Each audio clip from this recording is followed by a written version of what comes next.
نحمده ونصلي على رسوله الكريم اما بعد فاعوذ بالله من الشيطان الرجيم بسم الله الرحمن الرحيم التائبون العابدون الحامدون السائحون الراكعون الساجدون الآمرون بالمعروف والناهون عن المنكر والحافظون لحدود الله وبشر المؤمنین صدق اللہ العظیم و صدق رسولہ النبی الکریم۔ محترم وائس چانسلر صاحب، اساتذہ گرامی قدر اور عزیز طلبہ و طالبات، السلام علیکم ورحمۃ اللہ وبرکاتہ۔ پچھلے جمعۃ المبارک سورہ توبہ کی آیت نمبر 111 کے حوالے سے عرض کیا تھا کہ ایمان کیا ہے، اور سورہ حامیم سجدہ کی آیت کے حوالے سے عرض کیا گیا تھا کہ ایمان کے ساتھ استقامت ضروری ہے۔ آج اہل ایمان کی صفات کیا ہیں، یہ سورہ توبہ کی آیت نمبر 112 میں نے پڑھی ہے۔ جو اللہ کے ساتھ جان اور مال کا سودا کر لیتے ہیں، یہ اسی بات کا تسلسل ہے۔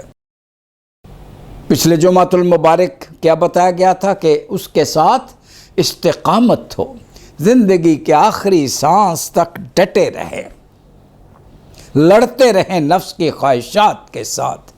میرا جی چاہتا ہے آج پھر ایک آیت مبارکہ پڑھ کر یہ سلسلہ کلام میں ربط قائم ہو جائے۔ ما کان لمؤمن ولا لمؤمنۃ اذا قضى اللہ ورسولہ امرا ان یکون لہم الخیرۃ من امرہم۔ کسی مومن مرد، کسی مومن عورت کے لیے اب کوئی گنجائش نہیں، ایمان لانے کے بعد اللہ کا حکم آ جائے اور اس کے رسول کا حکم آ جائے تو وہ اپنی مرضی کرے۔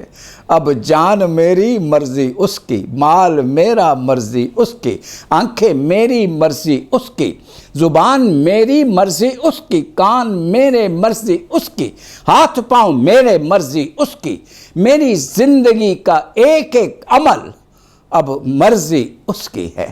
یہی ایمان ہے۔ یہ پچھلے جمعۃ المبارک کی بات تھی۔ اب اس میں اللہ کریم کی طرف سے مزید اضافہ ہے۔ ایسے اہل ایمان میں یوں ان کی سیرت و کردار میں کس قسم کے پھول کھل اٹھتے ہیں جس سے معاشرہ مہکتا ہے۔ ان میں سب سے پہلا پھول جو بیان ہوا، تائبون، اللہ اکبر، ایمان لے آئے ہیں، جان اور مال کا سودا کر لیا ہے، ہر چیز امانت۔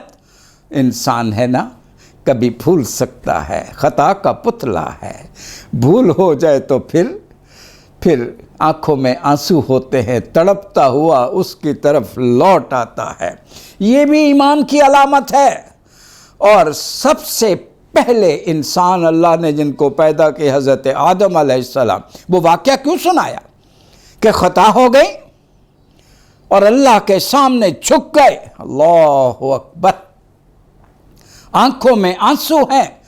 قالا ربنا ظلمنا انفسنا، دونوں میاں بیوی نے کیا کہا؟ پروردگار اپنی جان پہ ظلم کر بیٹھے ہیں۔ وَإِن لَّمْ تَغْفِرْ لَنَا، اگر آپ نے معاف نہ کیا، وَتَرْحَمْنَا، اور ہم پر رحم نہ کیا، لَنَكُونَنَّ مِنَ الْخَاسِرِينَ، اللہ کریم ہم تو برباد ہو جائیں گے۔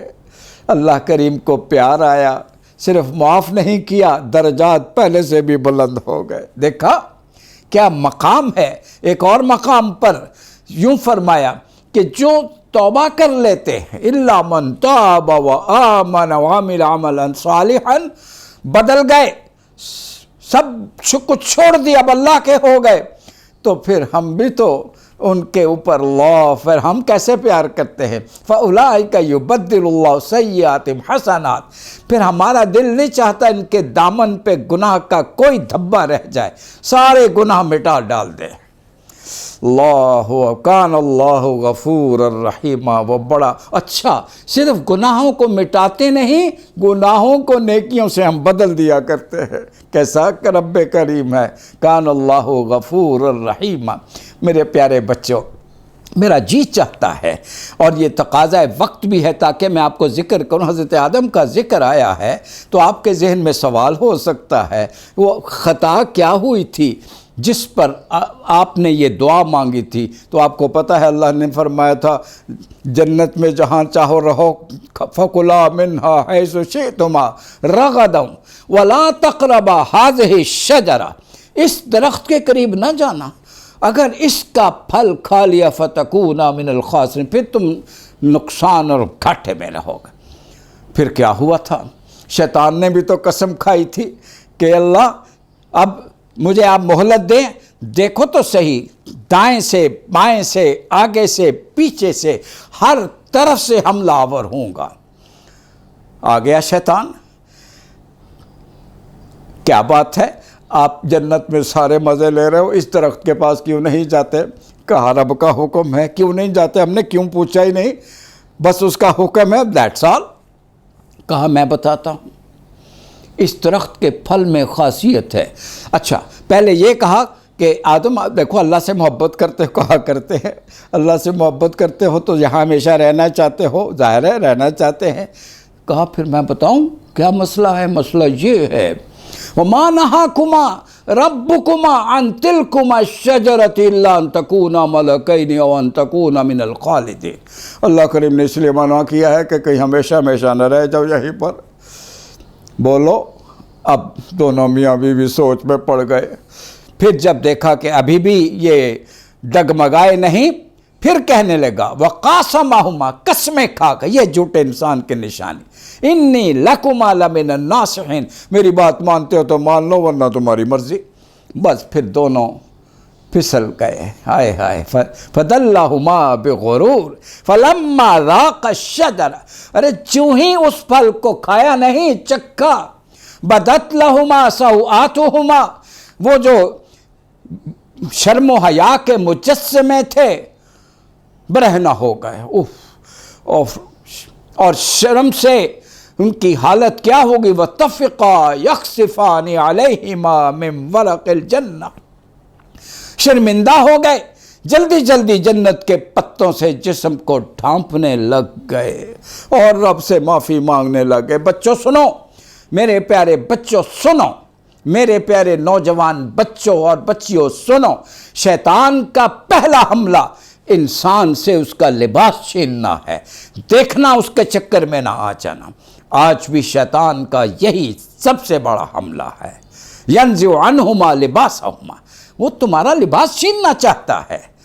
دیکھو کہیں اپنے لباس سے محروم نہ ہو جانا۔ مجھے یاد ہے ایک مرتبہ جیسی میں درس قرآن ہو رہا تھا تو ایک کوشچن آ گیا میرے پاس کہ لباس کیسا ہونا چاہیے۔ میں اللہ سے اسی وقت مدد مانگی، اللہ کریم کی مدد نازل ہوئی، میرے منہ سے جو دو جملے نکلے، بھئی جو مرضی لباس پہنو، لباس کیسا ہو، نمبر 1 دولت کی نمائش نہ ہو، نمبر 2 جسم کی نمائش نہ ہو، بات ہی ختم ہو گئی۔ ایسا لباس پہنو میرے پیارے بچے، نوٹ کر لو، نہ دولت کی نمائش نہ جسم کی نمائش۔ لباس جسم چھپانے کے لیے ہوتا ہے، جسم دکھانے کے لیے نہیں۔ میرے بچوں آپ سمجھ گئے ہو، سمجھدار بچے ہو، جسی کے بچے راوینز ہو، ذہین ہو، اس نقطے کو سمجھ لو، کبھی شیطان کے چکر میں نہ آنا۔ تو یہ پہلی بات تھی، اللہ اکبر۔ اچھا پھر یہاں ایک مزے کی بات ہے، شیطان نے بھی تو اللہ کی نافرمانی کی تھی، ہمیشہ ہمیشہ کے لیے لعنت پڑ گئی۔ غلطی آدم اور حوا سے بھی ہوئی، وہ تو پہلے سے عزیز تر ہو گئے، اس پر لعنت برس گئی۔ بات فرق کیا ہے؟ فرق یہ ہے، ایک حضرت آدم اور حوا سے خطا ہوئی تو رب کے سامنے جھک گئے، آنکھیں پرنم ہو گئیں، توبہ کرنے لگ گئے، لوٹ آئے، پہلے سے زیادہ محبوب ہو گئے۔ شیطان اکڑ گیا کہ ہاں میں نے ٹھیک کیا ہے، اللہ اکبر، مغضوب ہو گیا، ملعون ہو گیا، ہمیشہ کے لیے لعنت برس گئی۔ اب پھر یہاں پر ایک سوال، میں نہیں چاہتا اس کو ذکر کیے بغیر آگے بڑھوں۔ پتہ ہے اللہ نے پوچھا شیطان، ابلیس کیا بات ہے کہ تجھے کس چیز نے منع کیا ہے؟ ما منعک ان تسجد، جب اذ امرتک، جب میں نے حکم دیا تھا کہ تم سجدہ کرو آدم کو، سارے فرشتوں نے سجدہ کیا، آدم ابلیس تم نے کیوں نہیں کیا؟ تو پتہ اس نے کیا جواب دیا تھا؟ ہائے ہائے ہائے، قال خلقتنی من نار وخلقتہ من طین انا خیر منہ، میں اس سے بہتر ہوں، میں اس سے برتر ہوں۔ اس کو مٹی سے پیدا کیا ہے، مٹی نیچے گرتی ہے، مجھے آگ سے پیدا کیا ہے، آگ بلندی کی طرف جاتی ہے، میرا مقام اس سے اونچا ہے۔ بولو یہ کیا تھا؟ یہ وہ ریشل ڈسکریمنیشن، نسلی برتری کی ابتدا انسانی تاریخ میں سب سے پہلے کس نے کی تھی؟ شیطان نے کی تھی۔ نسلی برتری کے راستے پہ جو بھی چلتا ہے وہ شیطان کا راستہ ہے، اور رحمان کا راستہ کیا ہے؟ یا ایھا الناس انا خلقناکم من ذکر و انثی، دنیا بھر کے لوگ ایک ہی ماں باپ کی اولاد ہو، تم برابر ہو، تم۔ اللہ اکبر، یہ اس اسلام کا آفاقی پیغام ہے۔ تو بات چلی تھی کہ ایمان والوں کی نشانی کیا ہوتی ہے؟ ان سے خطا ہو جائے وہ رب کے سامنے جھک جاتے ہیں، اللہ کو پیار آتا ہے، پہلے سے زیادہ محبت کرتے ہیں، پہلے سے بھی درجہ بلند ہو جائے۔ التائبون العابدون، اب پوری زندگی عبادت بن گئی ہے۔ عبادت صرف نماز، روزہ، زکوٰۃ اور حج نہیں ہے، ہر عمل جو اللہ کے لیے کیا جائے اور اللہ کی مرضی کے مطابق کیا جائے وہ عبادت ہے۔ آپ یونیورسٹی میں آؤ، عبادت، آپ گھر میں ہو، عبادت، آپ بزنس کرو، عبادت، آپ کسی بھی شعبے میں ہو، کسی زندگی کے شرط کیا ہے؟ اللہ کے لیے ہو، انما الاعمال بالنیات، اور دوسری شرط کیا ہے؟ اس عمل میں اللہ اور اس کے رسول کی نافرمانی نہ ہو، تو ہر عمل عبادت ہے۔ کہنے کا مطلب کیا ہے؟ 24 hours راؤنڈ دا کلاک مومن عبادت کی حالت میں ہوتا ہے۔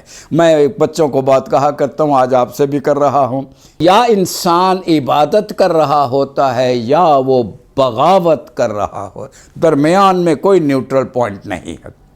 دیکھنا، عبادت سے پھسل کر بغاوت کے راستے پہ کبھی نہ چلنا، یہ دوسری نشانی ہے۔ العابدون الحامدون، اس کی تعریف کے گن گاتے ہیں، کیا بات ہے۔ جو بھی اچیومنٹ ہو اس کا کریڈٹ خود نہیں لیتے، یوں نہیں کرتے جی، بلکہ اس کا کریڈٹ کس کو دیتے ہیں؟ یہ سب الحمدللہ الذی ہدانا لہذا، ان کی زبان سے الفاظ یہ نکلتے ہیں، یہ تو اس کا کرم ہے جو اس نے ہمیں یہ عطا فرما دیا ہے۔ وما كنا لنهتدي لولا ان هدانا اللہ، ہم تو یہ حاصل نہیں کر سکتے تھے۔ تو یہ تیسری نشانی ہے مومن کی کہ وہ ہر کامیابی، ہر اچیومنٹ کا کریڈٹ اللہ کو دے، اسی کی تعریف کے گن گاتا ہے۔ الحامدون السائحون، ان کی ساری دوڑ دھوپ اللہ کے لیے ہوتی ہے۔ الراکعون الساجدون، جھکنے والے ہیں، اکڑنے والے نہیں ہیں، کبھی رکوع میں کبھی سجدے میں۔ بولو یہ رکوع اور سجدہ کیا ہے؟ نماز ہے۔ ذرا ایک نقطے کی بات سن لو، آپ قیام میں ہوتے ہو، قیام میں کھڑے ہو اللہ کے قریب، آپ رکوع میں جاؤ قریب تر اور جھکو، سجدے میں چلے جاؤ تو قریب ترین۔ اللہ اکبر۔ اور اسی وجہ سے نماز کے بارے میں کیا کہا جاتا ہے؟ الصلاۃ معراج المؤمنین، نبی کی معراج آسمانوں پہ جا کر، اور گناہگار مومن کی معراج سجدے میں جا کر، اللہ کے قریب ترین ہوتا ہے وہ۔ تو نماز کا یہ، کبھی نماز سے محروم نہ ہونا میرے بچوں۔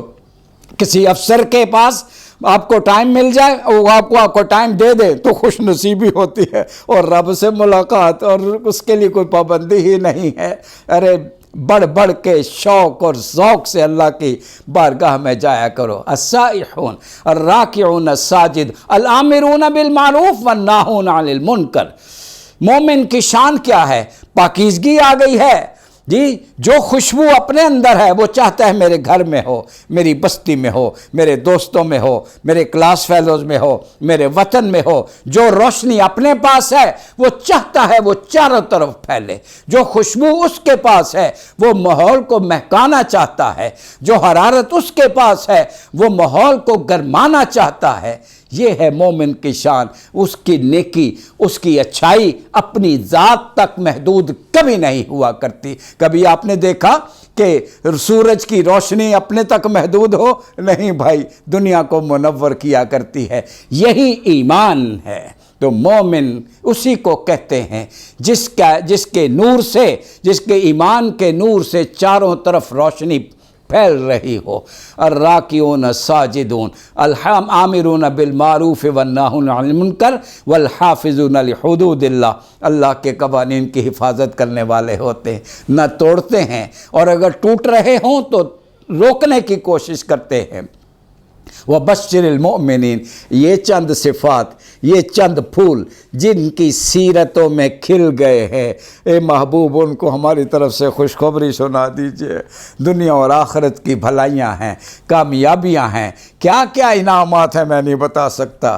میرا دل چاہتا ہے میں اس دعا کروں، اللہ کریم اس خوشخبری کا مستحق جی سی کے اساتذہ کو، جی سی کے وائس چانسلر کو، جی سی کے ملازمین کو، جی سی کے بچوں اور بچیوں کو، تمام اہل ایمان کو، عالم اسلام کو اللہ اس مقام پر قائم کر دے۔ وآخر دعوانا ان الحمدللہ رب العالمین، والسلام علیکم ورحمۃ اللہ وبرکاتہ۔